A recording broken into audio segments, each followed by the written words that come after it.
Breaking alert now. Space exploration and scientific advancements are taking center stage today with recent updates on solar activity. We're now at a solar maximum, according to NASA. We're going to get into some dream research. This is going to blow your minds, folks. Wait until I share these recent scientific studies done on dreams and actually tapping into people's dreams. This is next level. We're also going to talk about a secretive U.S. spaceship and the maneuvers that it is functioning. NASA has announced that the sun's approach to the solar maximum while researchers experimented with direct dream communication, advancing our understanding of consciousness. We're going to get into a classified U.S. spaceship plan, unprecedented orbital maneuvers. Central banks have been increasing their gold reserves substantially, signaling economic shifts. Silver is doing amazing. Meanwhile, Walgreens is closing 1,200 stores. Boeing faces a 10% reduction. They are laying off thousands of workers, and new hurricanes threaten the U.S. coast.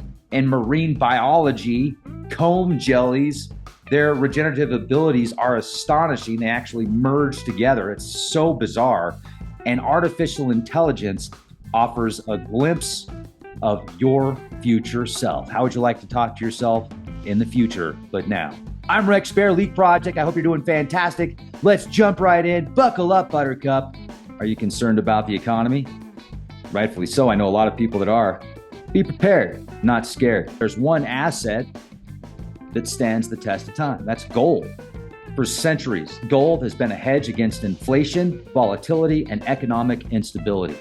With the Gold IRA from Noble Gold Investments, you can harness the power of precious metals to help protect your financial future. By rolling over your existing IRA or 401k into a self-directed gold IRA, you can enjoy the potential for long-term growth and stability. Diversify your portfolio with a tangible asset that has real value. Setting up your gold IRA has never been easier with Noble Gold Investments and LeapProjectGold.com. Its streamlined process and expert guidance makes it smooth and simple. This election year, don't let election volatility and uncertainty keep you up at night. Vote for the timeless safety of gold and silver in 2024. When you convert your 401 or IRA through Noble Gold Investments, if you qualify, you will be gifted this beautiful solid silver 10-ounce American flag bar behind me, or if you prefer, you can get these limited edition Trump rounds. 10 of these, total of 10 ounces.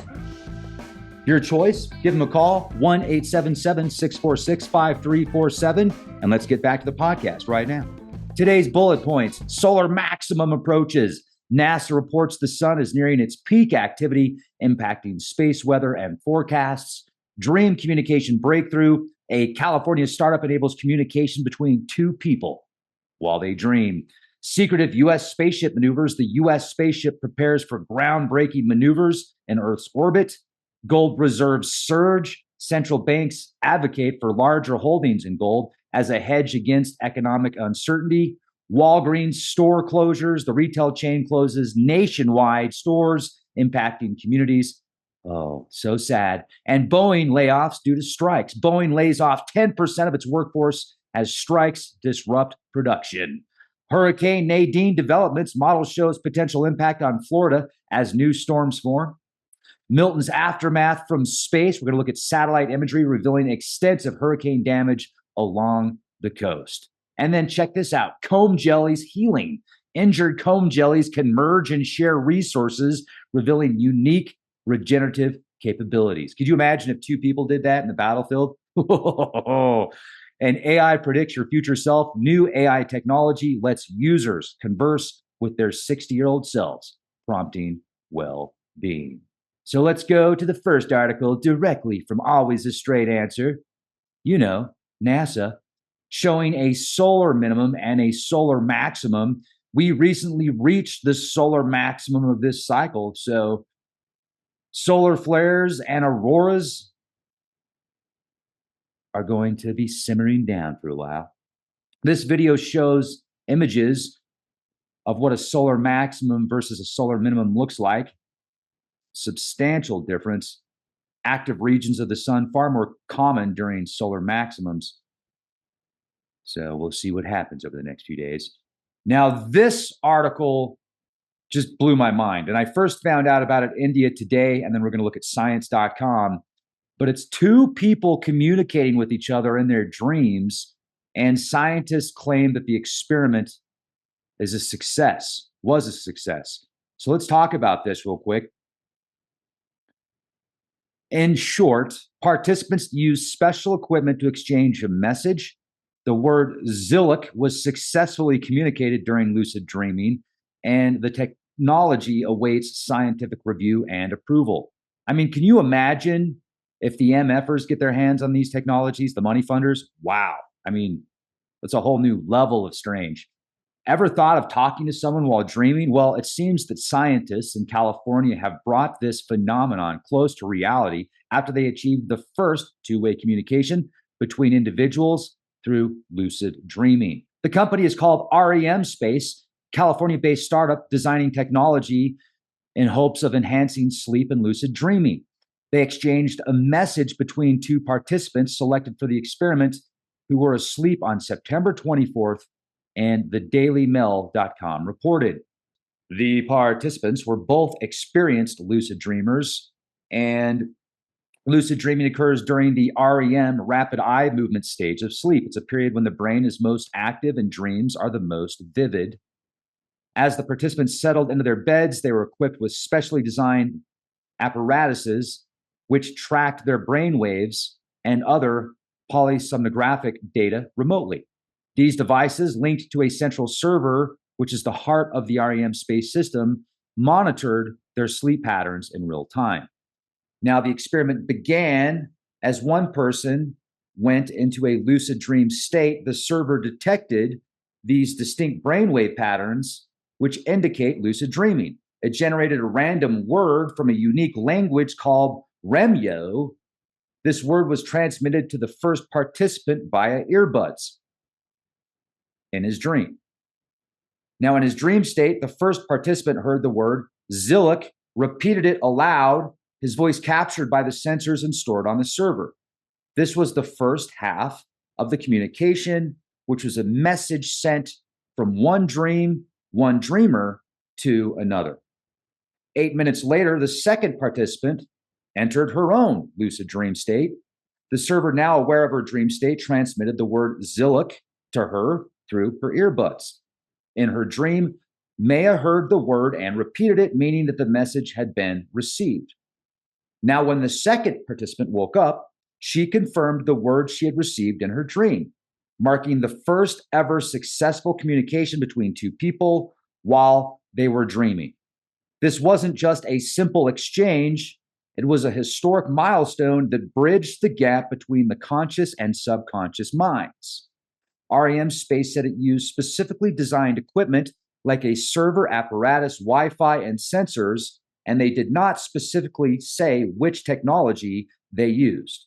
The technology is yet to be reviewed or replicated by other scientists. If the experiment does get approval, it would mark a major milestone for sleep research and would be beneficial for applications like mental health treatment, skills training, and more, according to REM Space. Yesterday, communicating in dreams seemed like science fiction. Tomorrow, it will be so common we won't be able to imagine our lives without this technology. This opens the door to countless commercial applications, reshaping how we think about communication and interaction in the dream world, REM Space CEO and founder Michael Raduga said. You can read about that at India Today. You can also go to science.org. Scientists entered people's dreams and got them talking. Dreaming experiments involved real-time conversations between sleepers and scientists. Now, you've all seen the movie Inception, where Leonardo DiCaprio can enter people's dreams and actually take secrets from their subconscious. So imagine if that happened in real life. Now, I want to go back to 2016, was it 2016? 2018, right around then. I was having some very lucid dreams during the time. Yeah, so the one in particular that I'm thinking of was when I had a dream about Hillary Clinton, and she actually showed up in the dream. It was very nice to me, and like this, I don't know if it was a limousine or a car. It was a really big car. She's in the back, and this is during the election times when she was running against Donald Trump. And I had this dream And she was super nice to me, and she was asking me a bunch of questions, and she was trying to get a bunch of information out of me. And I remember she patted me on the leg, and she's like, just tell me, it's okay. And I was kind of aloof, but it was so real that I felt like I was there. Now, it's probably just my imagination. Probably just I've been able to remember my dream. I remember my dreams in color, so I have very vivid dreams oftentimes. But that one in particular stuck with me because I talked to somebody else that had a similar dream. And then several years later, another dream I'm thinking about, and this happened just a couple years ago. I used to go out to Dulce quite a bit, and I was looking for this alleged underground facility out there. And one day I went out looking for some vents. And that next morning, right before I wake up, I had one of the most lucid dreams I've ever had, where somebody had something to my head. And that was it. I was done. I was basically saying my prayers in my dream, and I thought that was going to be it. And then I woke up, and it affected me so much that I've never gone back, and I won't go back. I have no desire to go back to that place. And I've also had another dream in particular I'm thinking about, when somebody was blogging a bunch on or they were just leaving a bunch of comments on my website and on the YouTube channel about this specific website. And I'm not even going to say its name, but I had this dream, and I've talked about it before, where I was basically in like this large building, this large arena. No, it was more. It was more like a building, and there was a lot of people there, big crowds. They all looked like they were dressed nicely, clean cut. Most of them looked like they were college age, mid-20s, maybe late 20s, and they kept going, Satan, Satan, Satan, Satan. And I was just, wow, this is wild. And I was just observing, and I wasn't judging. I was just thinking to myself, no, thank you. And I left. And it was a very, very vivid dream. And I'm sure you've had dreams like that before that were extremely vivid. You remembered, you still remember, had an effect on you. Imagine now there being technology where somebody could write in specific codes, specific programs to affect your dream state. Imagine how that will alter your waking state and your life and your reality. My mom will not eat pork ever again. She will never eat bacon again. She had a dream several years ago where she was eating what she thought like was bacon or something, and then she looked. I don't even know what she thought it was, but then she was eating something, and then she looked at it, and it was a little tiny pig that was like, "Don't eat me," and she will never eat pork again after that dream.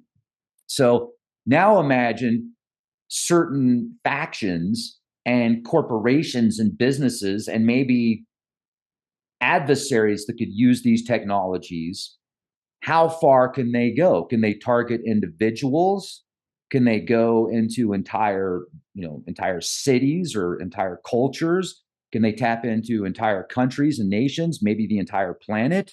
I mean, these are just questions that I'm asking because I don't know exactly what technologies are being used. Now, if you want to get into the theory aspect, if you want to get into the, like let's do a live action role play here for a minute and think about some of the possibilities. Your imagination could come up with so many ideas on what dream technologies could be used for. If dream technologies could influence people's dreams through wireless means, sending signals at specific times when the subject, the individual, or the people are asleep, and then monitoring them through sensors that are remote sensors, picking up when they're most likely in the most susceptible dream state to implant these messages and ideas. Corporations could use it to sell products. Religions could use it to get people to believe. I mean, there's so many different possibilities when you mess with people's dreams. That's a very raw state to influence the mind. So, this type of technology being readily available for everybody, I don't know if that's the best idea. I could see how this technology could be used for amazing, incredible opportunities and ideas and movements and mindsets, and you could change somebody's life substantially. And then people that might be having things might be tough in the waking world, you could alter that in the dream state and influence the waking state. If you could alter your dreams and dream what you wanted with a lucid mindset and create your reality in that dream, you there's just so many possibilities. And if you communicate with other people in your dreams and then influence other people in your dreams, now there have been phenomena in the past without technologies where people have actually entered their dreams and had the same dream. They've connected in that dream state before without technology, using technology to influence it and refine it and create it. I mean, the artificial intelligence algorithms and the ideas and the psychological procedures and this is a whole new level of wow. A technology like this that could influence the masses could potentially stop violence. It could also do the opposite if used the wrong way or used for, there's so many possibilities. And I want to get into this more in the future, but this is just, listen to this. 4 independent teams in France, Germany, Netherlands, and the United States tried to go further and establish complex two-way communication during dreams using speech and asking questions the sleepers had never heard in their training. They recruited 36 volunteers, including some experienced lucid dreamers and others who had never experienced a lucid dream before but remembered at least one dream a week. The researchers first trained participants to recognize when they were dreaming by explaining how lucid dreaming works and demonstrating cues, sounds, lights, or finger tapping that would present while dreamers slept. The idea was those cues would signal to participants that they were dreaming. Nap sessions were scheduled at different times, some at night when people would regularly go to bed, and others early in the morning. Each lab used a different way to communicate with the sleeper, from spoken questions to flashing lights. And then the sleepers were told to signal they had entered a lucid dream and answer questions by moving their eyes and face in particular ways. For example, moving their eyes 3 times to the left. As the participants fell asleep, the scientists monitored their brain activity, eye movement, and facial muscle, nanu, contractions, common indicators of REM sleep. They had helmets on, outfitted with electrodes. Reminds me of when I used to have to get an EEG. I'd get them like twice a year where they would put all these nodes on my head and they would get like a pencil and they would put all these marks on my head. And I'd have to just lay there and I couldn't move. I couldn't even swallow. They're like, don't you swallow. It sucked, man. It sucked. It was scary. But at the same time, I remember my mom would always make it really cool before and after I went. She would always get me a toy or something cool at the store just to, make it a special day because I'd have to miss school. So thank you, Mom. But anyway, so out of a total of 57 sleeping sessions, 6 individuals signaled they were lucid dreaming in 15 of them. In those tests, researchers asked the dreamers simple yes or no questions or math problems, like 8 minus 6. To answer, dreamers used the signals they had been taught before falling asleep, including smiling, frowning, moving their eyes multiple times to indicate a sum, or in the German lab, moving their eyes in patterns that matched Morse code. The researchers asked 158 questions to the lucid dreamers, who responded correctly 18.6% of the time. The researchers reported that in Current Biology, the dreamers gave the wrong answer to only 3.2% of the questions. 17.7% of their answers were not clear, and 60.8% of the questions had no response. Researchers said these numbers show the communication, even if difficult, is possible. It is proof of concept, Baird says, and the fact that different labs use all these different ways to prove it is possible to have this kind of two-way communication makes it stronger. Wow, that is incredible. Then it goes on to say, changing people's thoughts during dreams is still science fiction, stresses co-author and cognitive neuroscientist Ken Poller, also at Northwestern. Nevertheless, he thinks the experiment is an important first step in communicating with dreamers. He likens it to the first conversation using a telephone or talking to an astronaut on another planet. Dreamers live in a world entirely fabricated of memories stored in the brain, he says. Now, researchers appear to have found a way to communicate with people in that world. Now, I appreciate what he's saying, and I agree with some of it. I do not agree in any way, shape, or form with all of it, and I'll tell you why, and I'll give you my opinion, and I want to get yours. First of all, any background, any memory, anything you see or feel or visualize or hear or sense can affect your dream state. I don't know how many times I've seen something on TV and I have a dream that is revolving around what I saw on TV or what I saw before I went to bed. So to say that changing people's thoughts during dreams is still science fiction, how is that? It's maybe in the way that you're referencing it, but I would say that it seems to me you can absolutely influence somebody's dreams and change their thoughts during dreams based on backgrounds. Like you could make loud noises, you could create certain sounds or visuals or smells that would affect that person's dream, most likely, some way, shape, or form. So to use technology wirelessly to communicate, I mean, and then they go on to say, like, he's like, well, this is like talking to somebody on the phone for the first time, like, parallels it to that. Wow. So does that mean people won't even be able to find their own inner peace during sleep in the future because they're constantly going to be bombarded with products or sales pitches or ideas or somebody else's opinion, even more so? So I'll keep you posted on this. That's pretty wild. The next article I wanted to get into was from New York Post. Mysterious U.S. spaceship executing unprecedented maneuvers above Earth, national security missions in space. It's the X-37B orbital test vehicle. It's an experimental space plane operated by the U.S. Space Force.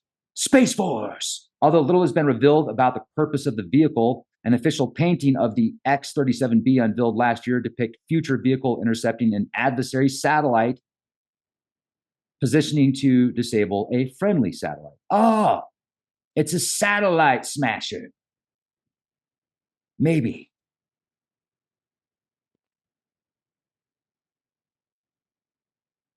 So the United States Space Force has announced X-37B, this craft, is going to begin executing a series of novel maneuvers called aerobraking. And this sees a number of passes using the drag of Earth's atmosphere to change its orbit around Earth while expending minimal fuel. If successful, it will allow the X-37B to safely dispose of its service module components in accordance with recognized standards for space debris mitigation. Ah, cool. I saw a prototype of this in New Mexico, actually, and it wasn't that impressive. Since December 2023, the USSF, supported by the Air Force Rapid Capabilities Office, has conducted radiation effect experiments and has been testing space domain awareness technologies in a highly elliptical orbit. Once the aerobrake maneuver is complete, the United States Space Force says that the X-37B will resume its test and experimentation objectives until they are accomplished, at which time the vehicle will deorbit and then safely return as it has during its past 6 previous missions.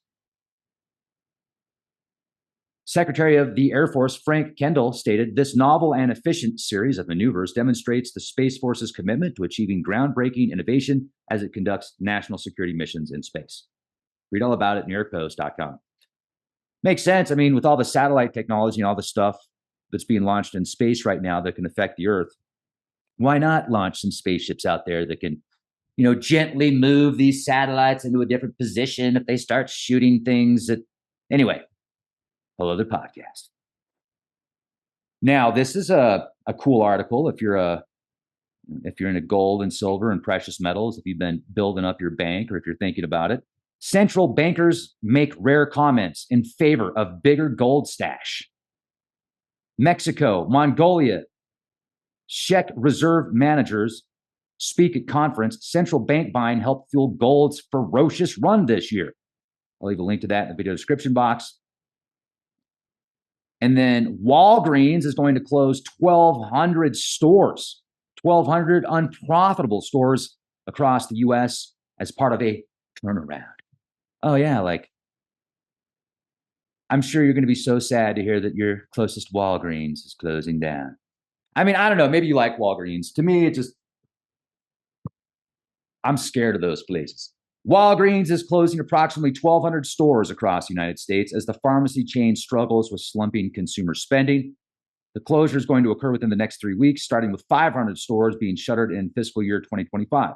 Walgreens announced Tuesday in an earnings report the company had confirmed plans in June to USA Today to close unprofitable stores, but had not disclosed how many locations would be closed.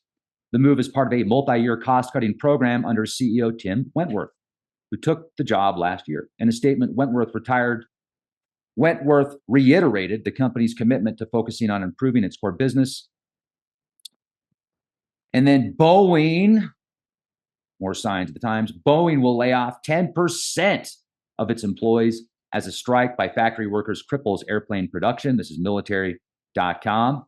The previous article you can read about at usatoday.com. I'll leave the link to the video description box.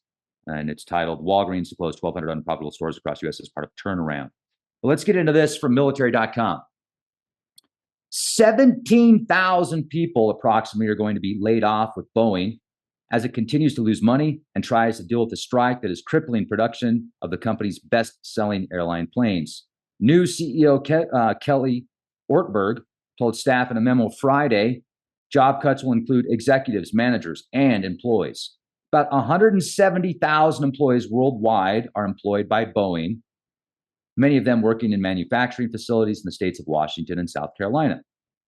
Boeing has already imposed rolling temporary furloughs, but Ortberg said those will be suspended because of the impending layoffs. About 33,000 union machinists have been on strike since September 14th. 2 days of talks this week failed to produce a deal. Boeing filed an unfair labor practices charge against the International Association of Machinists and Aerospace Workers. As it announced layoffs, Boeing also gave a preliminary report on its third quarter financial results, and the news is not good for the company. The company based in Arlington, Virginia said it had $10.5 billion in cash and marketable securities on September 30th. Boeing is scheduled to release full third quarter numbers on October 23rd. I think that Boeing had to take out a big loan too. Boeing gets loan. Boeing is getting a $10 billion credit agreement from a consortium of banks. Oh. Boeing announced the credit agreement on October 15th as part of a plan to raise up to $25 billion through stock and debt offerings. The credit agreement will provide Boeing with short-term access to liquidity while it navigates a challenging environment. Boeing is also looking to avoid being downgraded to junk status by bond graders, which would lead to higher borrowing costs. They're cutting 17,000 jobs approximately to reduce costs. Boeing's financial situation has been strained by a number of factors. Mid-flight door panel blowout on Alaska Air operated 737 MAX in January.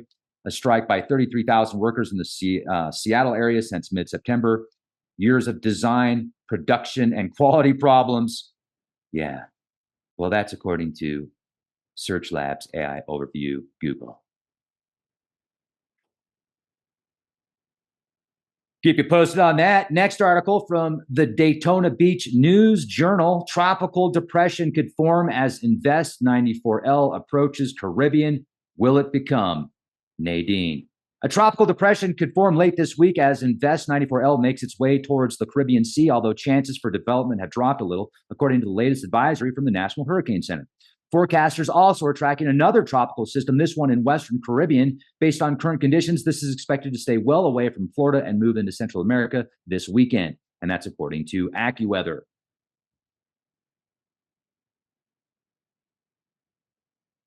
Take a look at that real quick.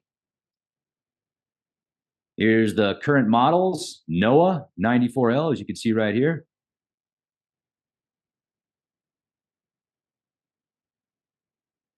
And then I wanted to look at the aerial imagery that's being offered here from oceanservice.noaa.gov. We're going to look at some of the aerial imagery and the damages caused by Hurricane Milton.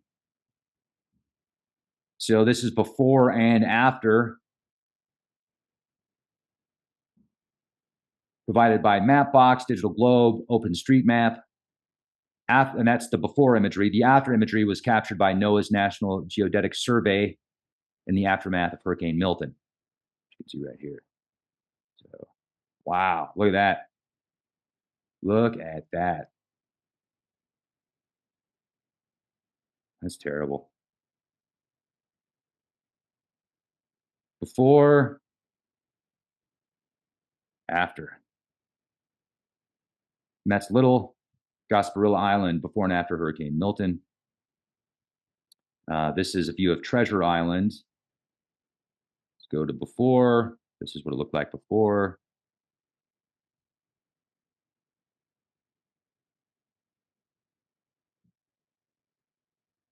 After. Like the tennis court got smashed, the roofs got smashed, yards destroyed.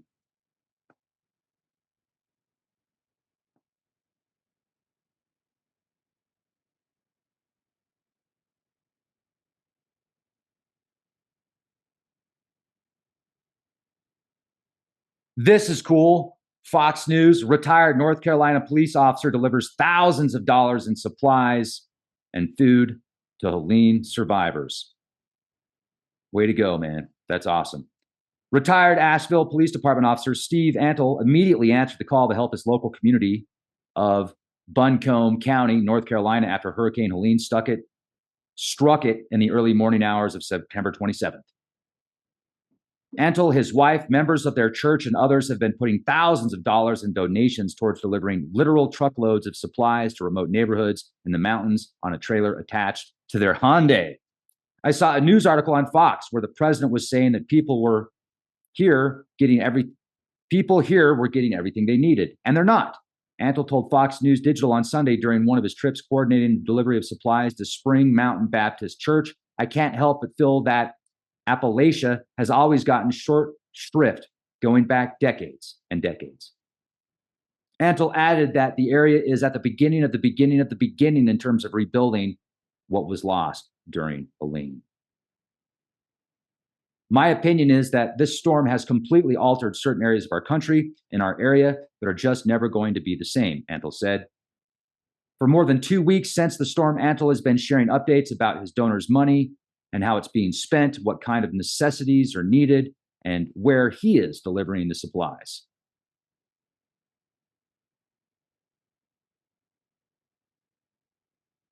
The former police officer who was working as a delivery driver prior to the hurricane estimates that he has received about $7,000 in donations from friends and strangers, which he has put towards essential items for those in his community. He's been delivering some of these items to community gathering places like churches and some supplies directly to the elderly residents or those in inaccessible places. Antle is one of many community members in the Western North Carolina and Eastern Tennessee area who has taken relief efforts into their own hands in their own spare time.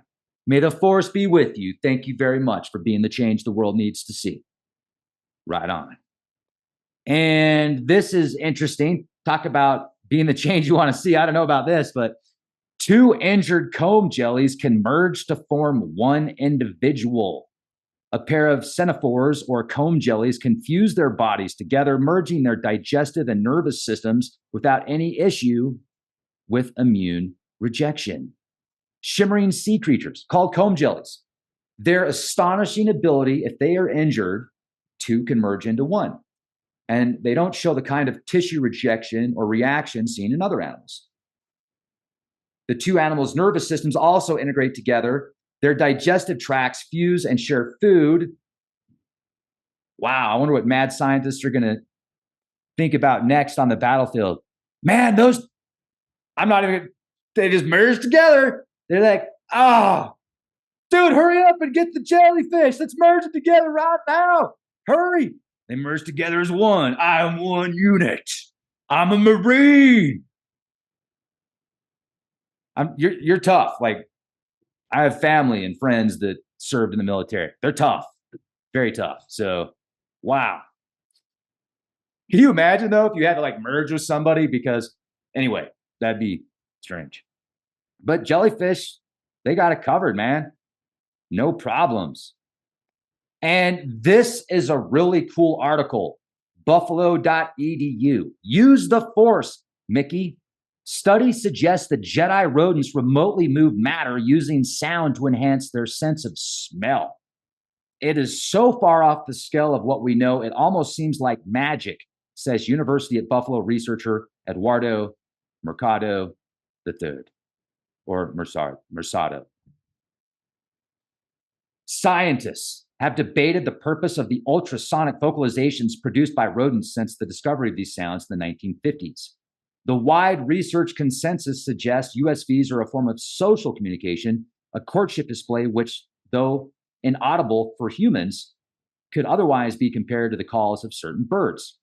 However, a University at Buffalo expert in bioacoustics proposes in the journal Neuroscience and Biobehavioral Reviews that rodents aren't vocalizing to whisper sweet nothings, but rather to shake up their surroundings in ways that influence how inhaled particles enter their noses, suggesting that rodents use sound to enhance their sense of smell. This phenomena has never been observed before, or I believe even suspected, in any animal, says Eduardo Mercado III, PhD, a professor of psychology in the UB College of Arts and Sciences. They're creating new pathways of information by manipulating their environment and controlling the molecular interactions of particles around them. They're not flirting. They're surveying their surroundings, he says. It's a radically different process, and the findings could have far-reaching implications ranging from the development of treatments for psychological disorders to better understanding the evolutionary drivers of many cognitive processes to technological advancement. It's so far off the scale of what we know that it's like we're observing Jedi rats, says Mercado. It almost seems like magic. Wow. Now, the reason Mercado started looking for something like that, or even considering it to be a possibility, according to the article, his background studying humpback whale songs led to an invitation to a meeting on USVs. Reviewing existing research, Mercado found inconsistencies in rodents' vocal behaviors that didn't fit with the idea that USVs help males entice females. Rodents explore their environment by stroking surfaces with their whiskers, visually scanning, and then sniffing. Mercado discovered that studies on vocalizations that also monitored sniffing showed that rodents immediately sniffed after producing each USV. That could be a coincidence, or it might suggest that two are functionally related, he says. I knew that techniques for using ultrasound to manipulate particles are used in the field of vibroacoustics and thought immediately that might also work for animals. Vibroacoustics, artificially produced ultrasonic vibrations, cause airborne particles to cluster, leading Mercado to suggest that rodents are using USVs to create odor clusters, which enhance the reception of pheromones, thus making it easier for the vocalizer to detect and identify friends, strangers, and competitors. That's pretty cool. Now, researchers are using rodent vocalizations, particularly those of rats and mice, as a model for studying a variety of human disorders, especially those related to communication, social behavior, emotional processing, including anxiety and depression, schizophrenia, Parkinson's disease, and autism. If tests confirm Mercado's hypothesis, researchers will have to reevaluate findings from these studies. Rodents are at the forefront of biological research, says Jessica Zhao, a student researcher at Harvard University. And the paper's co-author, rodents, especially rats and mice, are the unsung heroes of the scientific world. Now, from an evolutionary perspective, there's evidence suggesting the sense of smell used in exploration drove the evolution of more sophisticated cognitive processes, which include attention and memory. So understanding the system might help us discover how it all started, says Mercado. And it could also lead to new technologies, understanding vision in nocturnal animals, contributing to the development of night vision goggles, etc. The fact that we were oblivious to anything like this being possible means we don't have the understanding yet for how nanoparticles might be sonically manipulated for complex uses, says Mercado. But we might have a pretty big head start if we confirm that nature has already solved the problem for us. That is amazing. Way to go, man. So cool. This is like a whole new world, a whole new level. Like you said, Jedi rodents, rats, use the Force. Are you on the dark side? Are you hanging out with Darth Meister? All right, that was terrible. I'm sorry. Let's go to the next article, shall we? Future You AI lets you speak to a 60-year-old version of yourself, and it has surprising well-being benefits. An MIT-led project asked young users to talk to an AI-powered simulation of their 60-year-old selves through a chatbot interface. The experience led to decreased anxiety and a boost in optimism. For the first time, people can talk with an older version of themselves about their lives and aspirations, using an advanced artificial intelligence-powered chatbot complete with a photographic avatar of their future face. The Future You project, created by researchers at MIT Media Lab and international collaborators, uses AI to create a simulation of the user's 60 to 70-year-old self. They detailed the project in a paper published October 1st to the preprint database ARXIV. I'll leave the link of that in the video description box. Users can converse with AI through a text interface on topics such as how to achieve what they want in life based on their circumstances, beliefs, and outlook.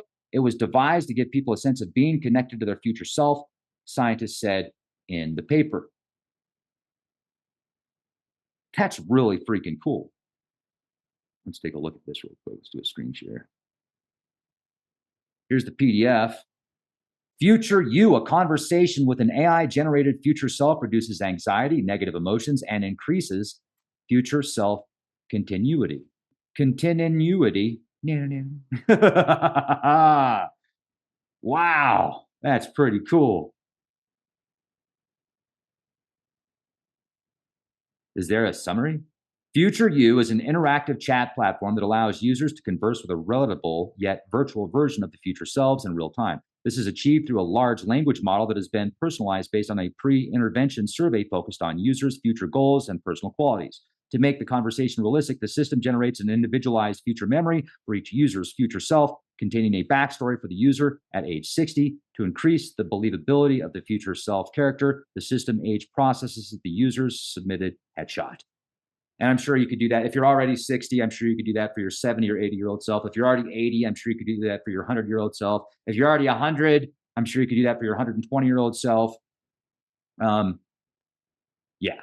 And speaking of 100-year-old self or older, I was so lucky to speak with somebody before they passed that actually went to Antarctica with Admiral Byrd. And I think that is so cool. I want to share this with you real quick because there's been a lot of talk about it lately. Thank you so much, Chief Johnson, for getting a hold of me before you moved to the next level. Thank you for calling me on the phone and speaking with me and sharing your experiences and knowledge with me. I also want to thank the gentleman. I want to thank the person that sent me his phone number. Thank you very much for sending me Chief Johnson's phone number. Thank you very much. I just want to say that right now. And also, I would like to add that I had an opportunity to speak with Chief Johnson and before he passed, and I had an opportunity to ask him what it was like in Antarctica with Admiral Byrd, what it was like during Project High Jump. And as I've shared with you before in previous interviews, the audio quality is really rough. The interview's pretty rough. It's not even an interview. He called me up on the phone and we talked for 20, 30 minutes. The recording is, I'll do my best to edit the audio so it's as clear as possible. But as I've shared before, when I talked to him on the phone, I asked him questions about what he saw in Antarctica. And I was asking him questions that are related to what Admiral Byrd allegedly wrote in his diary about there being, elaborate underground facilities in Antarctica, flying saucers, like super terrestrial beings. And anyway, when I asked him these questions, as I said before, he laughed. at these questions. And so, once again, as I mentioned before, I don't want to be a dream crusher, speaking of dreams, but we definitely want to know the truth, right? So now, whether or not,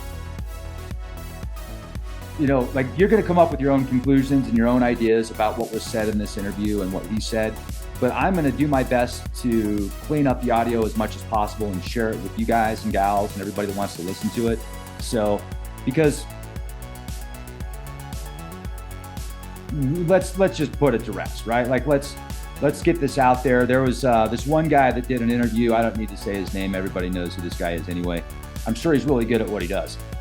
And he's going on blabbing about how there's this elaborate scheme to hide information about Antarctica. And, there's, like, first of all, well, anyway, so I'm going to share the video. I'm going to share the audio. It's actually audio. So you can come up with your own conclusions after. And I want to hear what you have to say about what Chief Johnson had to say, because it's pretty interesting. He actually went to Antarctica the first time in a sailboat in 1939, and he retired in Florida. So I asked, he was very funny when I talked to him on the phone. I mean, he was still as sharp and quick as somebody that's 30 or 40 or 50 years old. Hard of hearing. But so anyway, I will share that later, and I hope you have a beautiful day. I'm probably going to upload the whole thing on Patreon also, so you can go over to our Patreon page and listen to it. And have a beautiful day, everybody. Thank you. Do the change you want to see? Future self, continuity,